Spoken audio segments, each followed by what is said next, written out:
Момичета, ще ви кажа едно нещо и то е нещо за коса.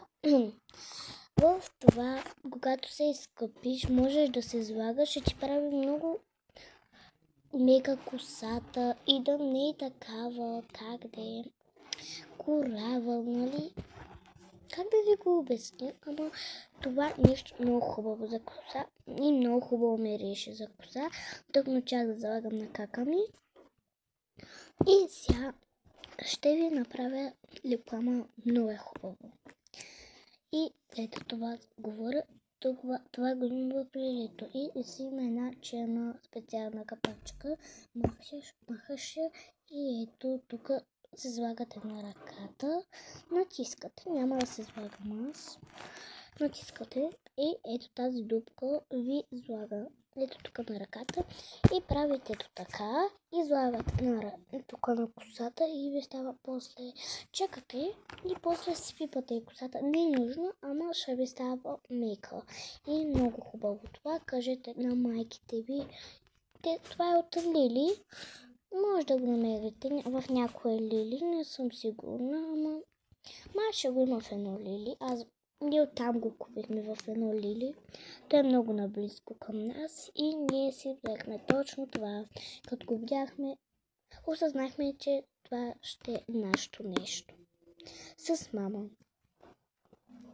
И сега ще слагам на кака ми. Да, точно се къпа и е много хубаво. И точно сега ще излага. Да се слага по-точно. Ето, слагай си. Ето, вижте сега как ще се сложи. Ето тук се слага малко. Малко де. Ето.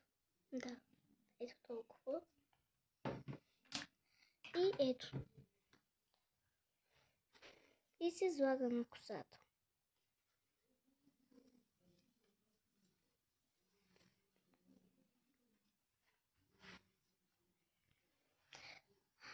Я си покажи това бузата. Hello, Кики!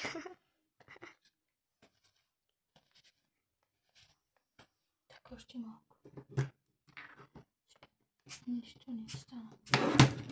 Ама както така става, после ще ти стане косата. Не трябва много да се слагаш. Какво ще става, ако си слагаш много? Нещо просто не се слага много. Не трябва да се слага много, по-малко се слага. Тъжно обясних на хората. И чао хора, това беше от мен. Ако искате още такива неща, чао. Последно.